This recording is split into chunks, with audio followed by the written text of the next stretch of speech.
We move now to the case of Professor Cyril Karabus, the South African doctor who's been held in the United Arab Emirates on a charge of manslaughter over the death of a young cancer patient in 2003. His ordeal may at last be over. On Wednesday, a second court in Abu Dhabi acquitted the elderly doctor. It rejected an appeal by prosecutors who had tried to overturn an earlier decision which found him not guilty. Now it seems there's progress on the case this weekend, and for more on that, we're joined by Professor Karabus's lawyer, Michael Bagram, who comes to us from Cape Town. Good afternoon, sir. Thank you very much for joining us. I know that the legal team representing Karabus in the UAE was due to meet the prosecutors today. What of that meeting? Hi, thank you. Yes, they did meet this morning. It was very good news. They have cleared the way for him to travel, regardless of whether the prosecution are going to be conducting themselves and having a further appeal. We're now merely waiting for the passport. We have applied for it.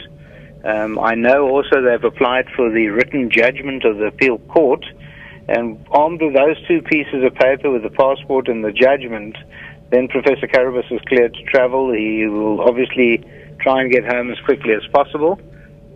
We are expecting them to come through possibly only on Tuesday morning. I know that he's looking at a flight on Tuesday morning at 6 a.m. So we've got tomorrow, Monday, to get all that paperwork in order, and hopefully once he's got all that paperwork, then he can go ahead, book his flights, and get back to South Africa. We are expecting to see him in Cape Town on Tuesday evening coming.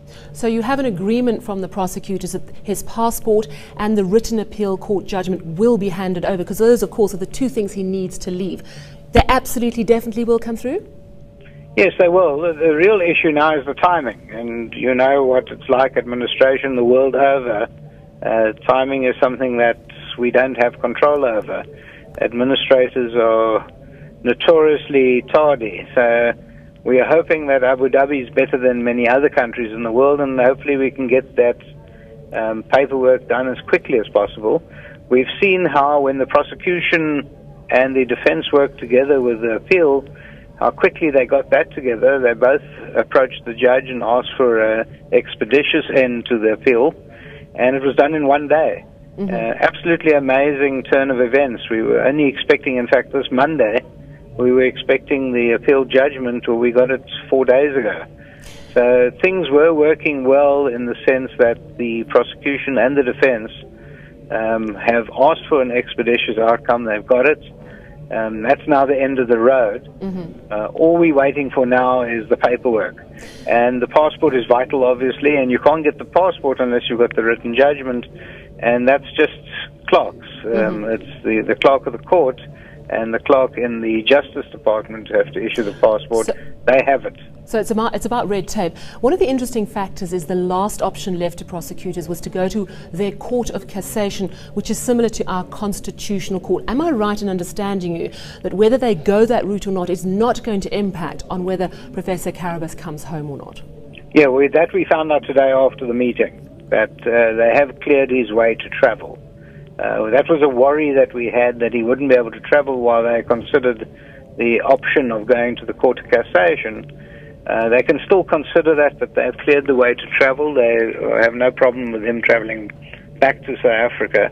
And if they wish to exercise the right to go to that court of cassation, that's something that we can discuss in due course. And of course, that could also take many months. And I don't think it would have been fair to keep him there, and that's exactly what's happened. Professor Karabus is 78 years old. Has he been told this good news that occurred this morning, and how is he doing? He has been told the good news. He is happy about it. Unfortunately, he's been a little bit like a yo-yo in the last few months. He gets excited about something, he's told something positive, and then he gets given negative news, and then again positive and negative news. So as you can well imagine, he's a bit skeptical about all this. He's not taking it really well. He's got heart problems. I think he just wants to get home and put an end to all this. Unfortunately, the heart is not good, and unfortunately the age is not on his side. You have mentioned that there's been a lot of cooperation in recent weeks over this case, but really it's dragged on and the prosecutors seem to be really pushing to try and get a guilty verdict. Have you any understanding as to why there was such a push to find him guilty, to the point where South African diplomats had to launch a protest over this matter? We're not sure what the reasoning was behind this. It might, in fact, be indicative of all cases, all criminal cases.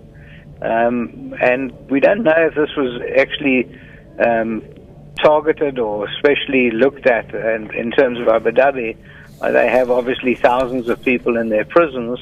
And I think this was just another one of many other thousands. And look, for us it was of great importance, and for us it was pivotal. And obviously, we came to the South African public and asked them to keep the Karabus name alive, which we're very thankful for, because the South African public have kept the name alive, and so has the press and TV, and it's been fantastic. So in all likelihood, he'll be cleared to be home by Tuesday? I'm hoping that he gets back on Tuesday evening at Cape Town Airport. We'll all be there to greet him. It's a very emotional moment. Thank you very much. That was Professor Karabus's lawyer, Michael Bachram, coming to us from Cape Town, telling us that the legal way has been cleared to bring the professor home, red tape permitting, hopefully, on Tuesday.